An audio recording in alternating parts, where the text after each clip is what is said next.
Well, good evening, everybody. This is Dr. Gary Lindner, and thank you for tuning in. Um, we added an extra one of these self-care matter presentations for prime time in the evening. We did this same presentation at 8 a.m. last Thursday, and I had a lot of responses to do it again. I'll give you a little bit about my background before we get started. And I have a doctorate degree in physiology. I've taught, done research at major universities, been in the biotech industry for a number of years as well, before I was introduced to Nikken. So I have been an advocate and a proponent for Nikken for over 18 years. It's a pretty phenomenal company. It's been around for 40 years. And really what it does is it has solutions for many of the things that are bothering us with health. We want to be healthy by choice, not by chance. And why do I say that? Because our chances aren't very good unless we do something about that. If we look at the issues going on, just in the United States, and let me just touch on that for a minute. One out of two American adults have at least one chronic disease, age 18 and above, and 25% of us have two or more.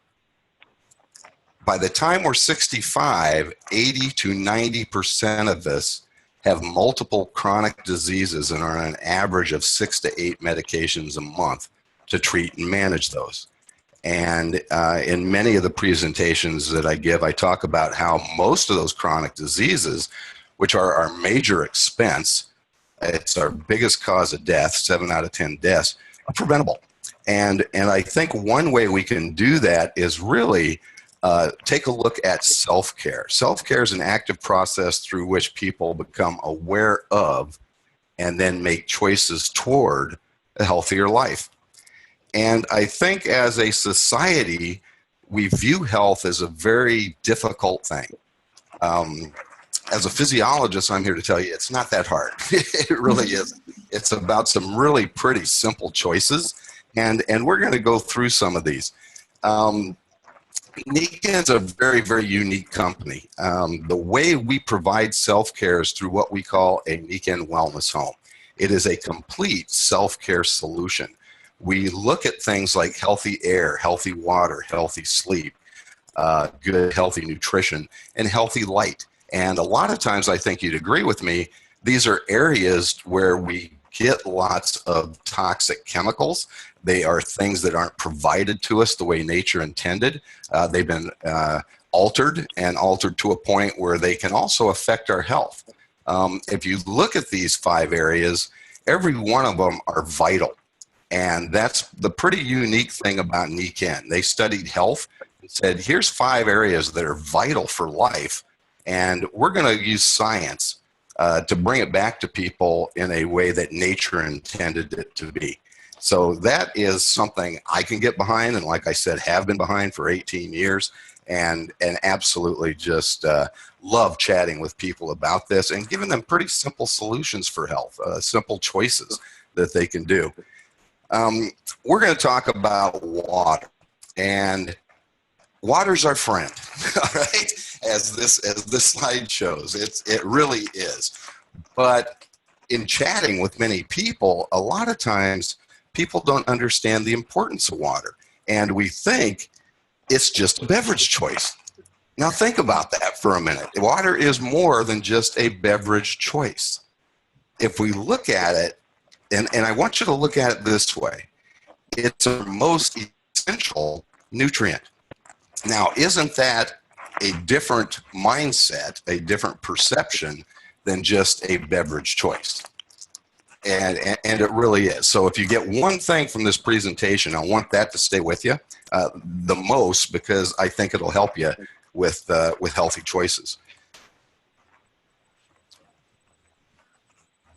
So our bodies are approximately 75% water, and water is key to every bodily function. Our blood's 83% water. It's where we provide through our circulation oxygen, nutrients, the assimilation of those things into our cells. It helps us digest our food and helps us eliminate things that are metabolic byproducts, or also things that may be a little more man-made or toxic in our environment. It is important for temperature control. And in many of my presentations, I talk about temperature control. It is the one thing our body does that we aren't even aware of, that we expend the most energy in our lifetime doing. You know, thinking about that, keeping our bodies at 98.6 or 37 degrees. And if we really don't provide it with clean, healthy water, we have a difficult time doing that. We expend more energy keeping our body at 98.6 than we should. So it is very, very important. It is a key to all bodily functions, as I said. And it's, like I said, we're mostly water. I mean, we really are. So 75% of Americans suffer from chronic dehydration.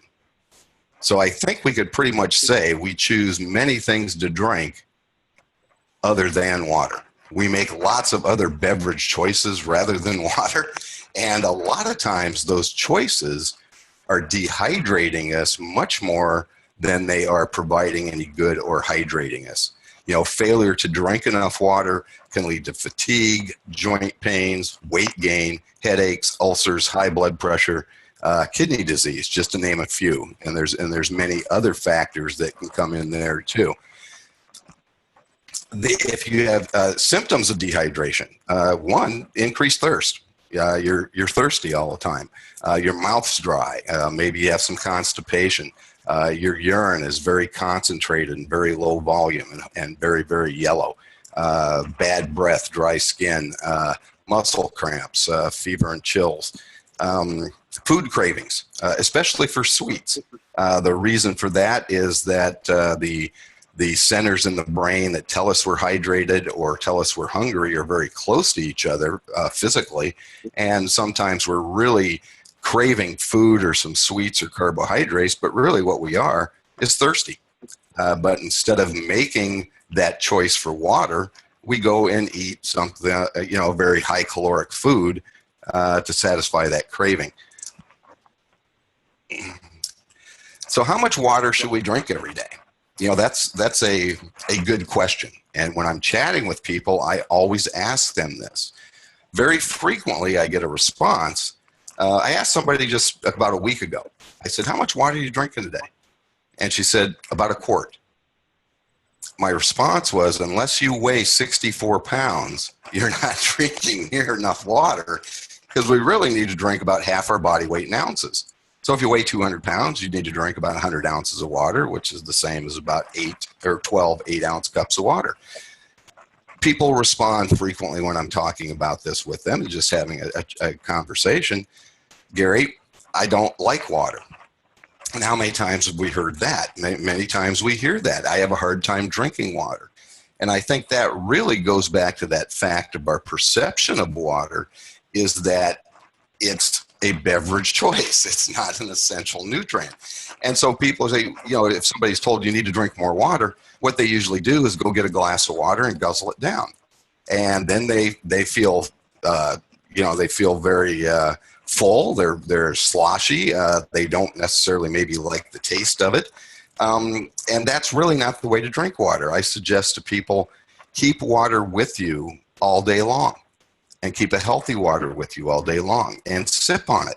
Sip on it throughout the day. And what you do is you create a pattern, you create a habit of hydrating yourself. So water's not there really just to guzzle unless you really had a lot of physical activity and you're very, very thirsty. So again, that goes back to the fact that of how we think or what our perceptions of water really are. So we are very lucky in the U.S. or in North America, if you will, to have lots of water choices. We have tap water, we have filtered water, which includes reverse osmosis water. There is bottled water, there's well water, and in many places I've been in the world, this is not a a choice for them. You know, there's a lot of times people in certain countries spend a third of their waking day either boiling or treating water to get rid of pathogens that might, you know, affect them with serious illnesses. So we are very, very lucky here, and we do have these choices. But are these choices healthy? That's what we have to ask. All right. So let's look at a couple of these choices. Let's look at tap water. Many people don't choose tap water because of the way it either smells, looks, or tastes. And they say, oh, I don't want to drink that. It smells funny or it looks funny. You know, but it's, you know, we have municipal systems that add chemicals to water, specifically chlorine, chloramine, to kill pathogens. And that's a good thing. But there's a counter side to that as well, is that when those halides are added to water and react with organic material, they produce some very toxic substances. And what we really are, in addition to the ones on this list, the ones I think we need to be concerned about are what we call volatile organic compounds, the VOCs, trichloroethylene, trihalomethane. And these are byproducts of chlorination of water when it reacts with organic material. And that's just a chemical reaction that happens when that water is treated. And there is a lot, and I would invite anybody to do a little research on this, of the health ramifications of some of these compounds in our tap water. Recently, the Water Quality Association announced that there's pharmaceutical compounds in our tap water. Now, why?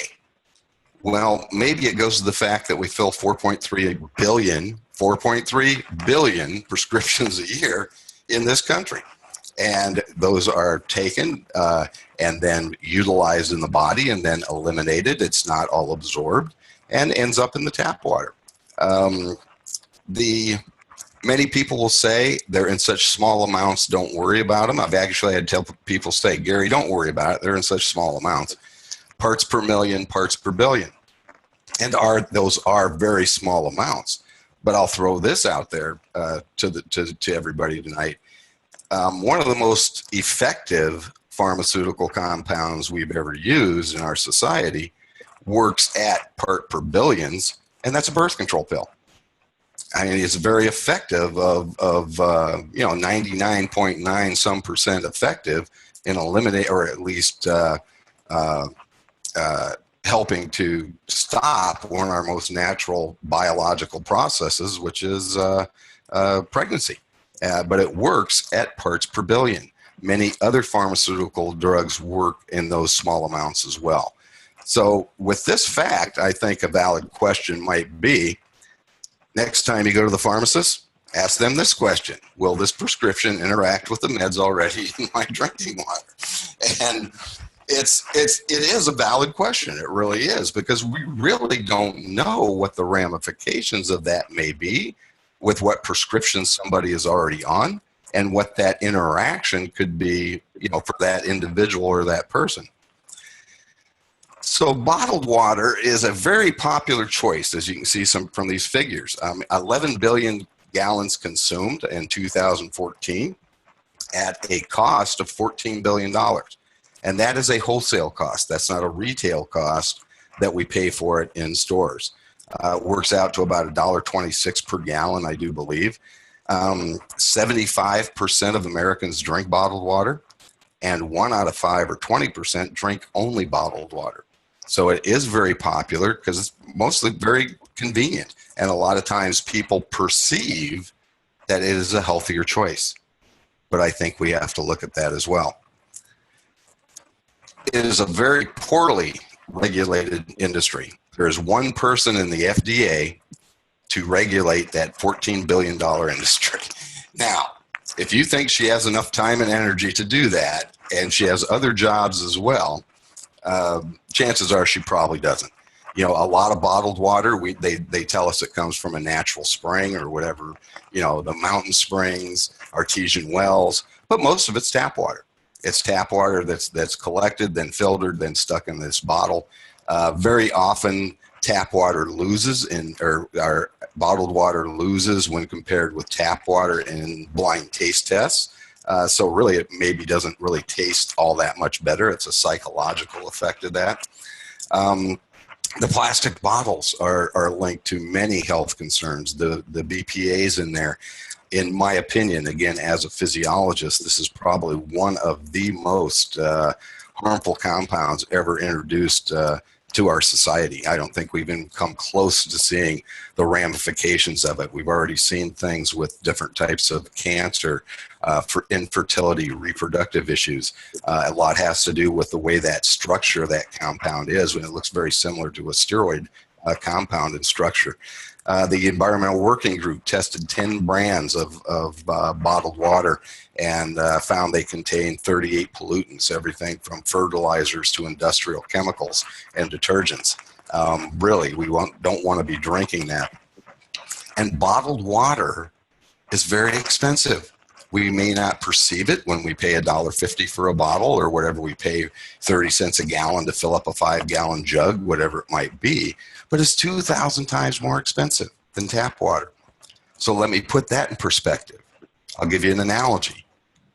Let's say I'm going to a sandwich shop and we have a $6 sandwich in that sandwich shop. It's like me paying $12,000 for that sandwich. Would I ever do that? No. Would any of us ever do that? No, we wouldn't do that. And that's, again, that gives us a little different perception of what the expense of bottled water really is. The expense of it to our environmental and ecological issues is huge. There's 35 million barrels of oil are used to manufacture and transport bottled water. We use 3-to-1 ratio, 3 gallons or 3 liters of water to produce 1 drinkable liter or gallon of bottled water. And we all recycle, don't we? Well, statistics tell us we don't. Only 1 out of 5 bottles are recycled. 80% of them end up in landfills or in the ocean. There are 9 million football fields worth of plastic in our oceans, about the size of the state of Texas. And I don't find that acceptable. I really don't. So if we look at all of the water choices we listed earlier, and we list some of the properties or characteristics of those, virtually most of them are very acidic, okay? And we would want to have a more alkaline water. A healthy water would be more alkaline. There's no minerals in them. We want minerals in our water. That's the way our body absorbs water into the cells, by moving minerals across the cell membrane. If there are no minerals in that water, where do we have to get the minerals from? From inside our cell to take outside the cell to then bring them back in and bring the water in. And as you might surmise, what a wasted, expensive energy doing that. And we're also counteracting the balance of minerals intercellularly or inside our cells. 15% of us drink and have well water, which does have minerals. But my question is, which minerals and what concentration? If you wanted to use an example for that, if you're on well water, take a look at what it does to the pipes in your home. Pretty much not usually a very healthy pipes in your home mean probably not very healthy pipes in your body as well. Would be the analogy I would give. So with these choices, I would say these are not healthy choices. So if we were looking for a healthy water, what type of characteristics would we want to see in it?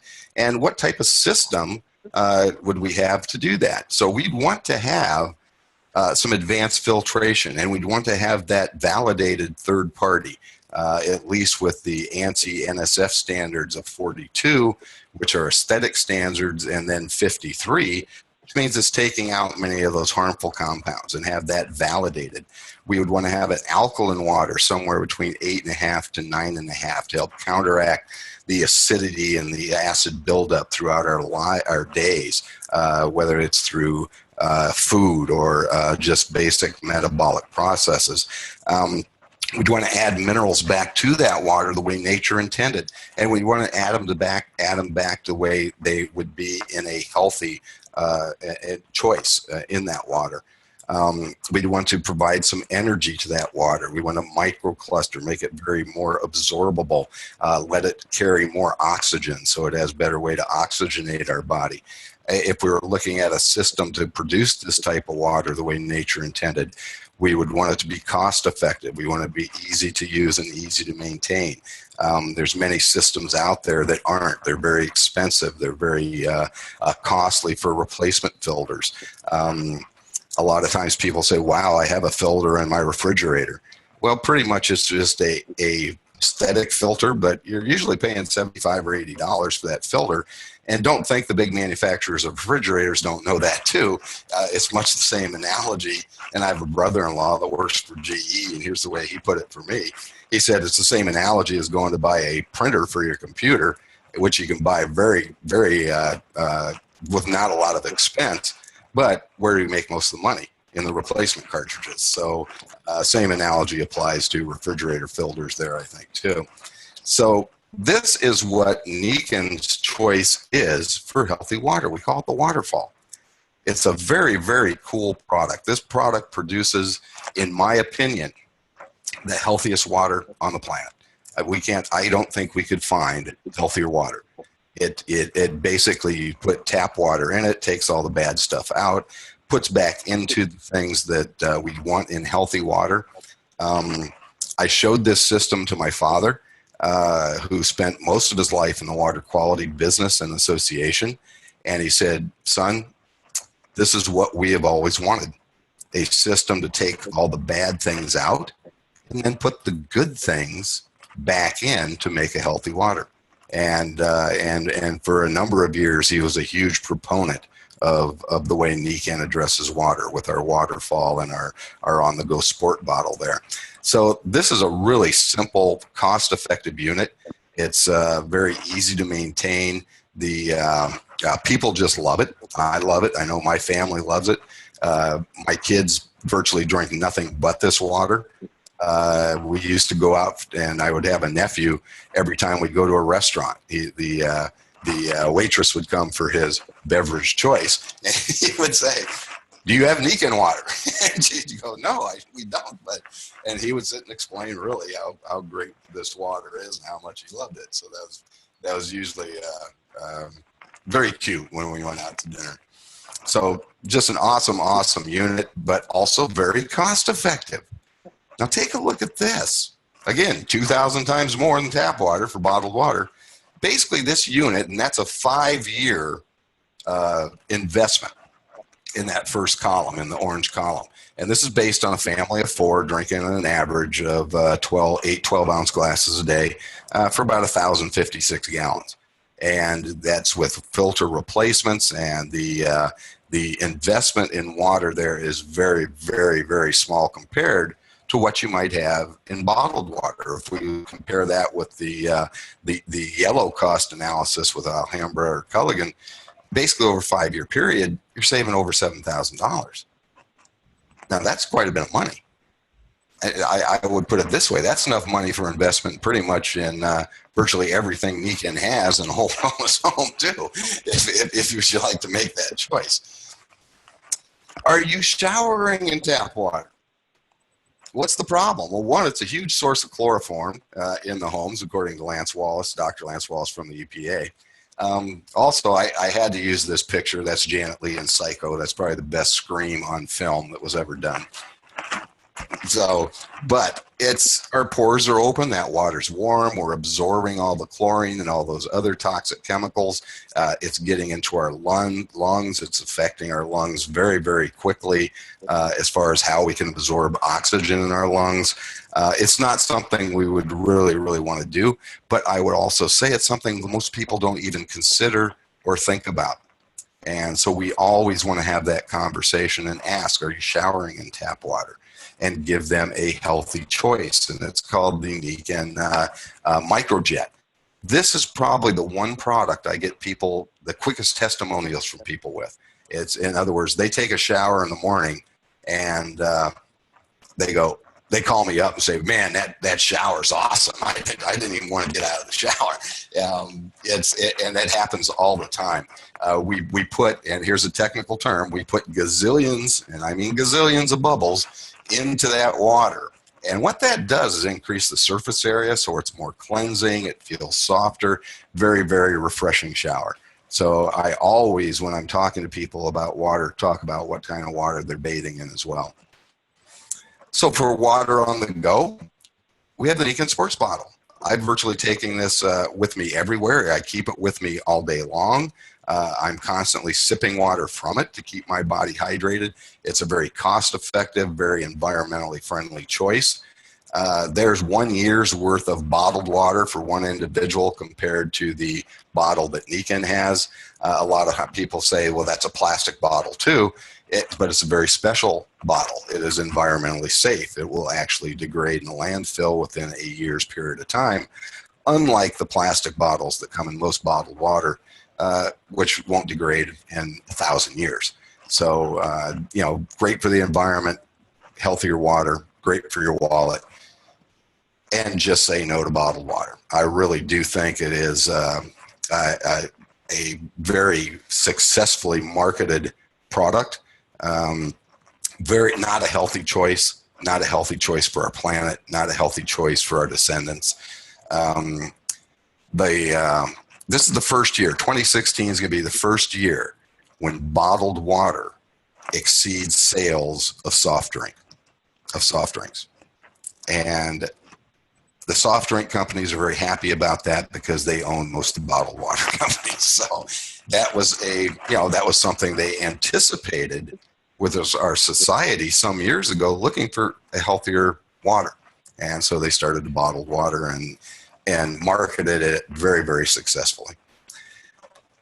Great picture here, and I'll give a big hurrah to Sparks Johnson for putting this together. It says everything. Great water on the go, especially if you're active, if you want to stay healthy. And I always like that we can give people choices. Let's say somebody who couldn't afford, or at this point in time didn't have the money for $249, which is a great price for that waterfall, the home unit, but we can give them a choice for $49 for the water bottle. And that's the other beautiful thing about Nikken is we can give people choices for a healthier life. Our body's 75% water. And I'm going to say this, and I say it all the time, doesn't it just make common sense to give your body the healthiest water possible? Don't let your body be the filter. Let your body utilize that water to help keep you healthy like it was meant to. This is a slide that shows a number of different problems. And sometimes when I show this, and I have a lot of medical people or health background people in the group that I'm showing it to, I say, what are these symptoms of? And the answers I get are all different types of chronic diseases. And of course, they're saying, yeah, that's indicative of this chronic disease or diabetes, and the list goes, fibromyalgia, and the list goes on and on and on. But they are also symptoms of dehydration. How many times in these 4.3 billion prescriptions that we fill every year, it's just simply not drinking enough water and not having the right choice for water? I would say probably quite a few. So I invite you to become a registered customer. It's simple, it's easy. You have access to great self-care information. You have the direct ability to order Nikken products. You have first access to new products and specials. You can do that. It's a very simple, go to the web page to whoever invited you on this presentation this evening. Make a choice for some healthy water. People ask me all the time, Dr. Gary, what's the one thing I can do to improve my health? And my response is, and always is, change the water you're putting in your body. And again, just from that common sense standpoint that we're 75% water, you can enjoy the benefits of the Nikken products and help start creating your wellness home through self-care, so you can be healthy by choice, not by chance. Some coming attractions tomorrow morning at 8 a.m. I will be talking about sleep matters. And then the following Wednesday, I will repeat that presentation so that anybody listening to it, if you have some people that are having some sleep issues or want to learn more about how to sleep or how important it is for our health and make healthier choices towards sleep, you can invite them to the second broadcast of that next Wednesday. So please join us. This has been Water Matters, and I don't think we have any other presentations after us, so I'm going to invite a couple people, and Randy, you can start if you want, just quick testimonials on how much you love the water.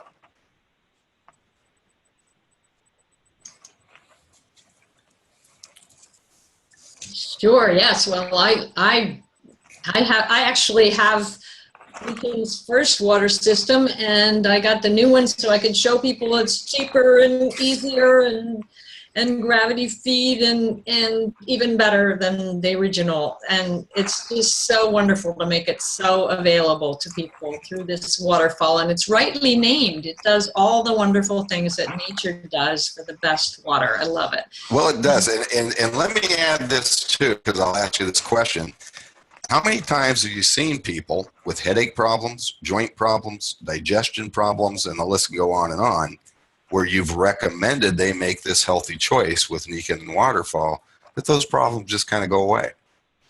I had a lady who actually collapsed in a networking meeting, and I asked what's wrong, and I talked to her chiropractor actually, because he said she's dehydrated, and I said, well, why don't you drink water? You could drink the best water from Nikken. And she said, I hate water. I only drink diet soda.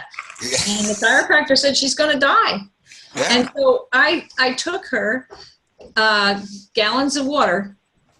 I took her 2 gallons of water. She called me the next day and she said, I haven't peed yet.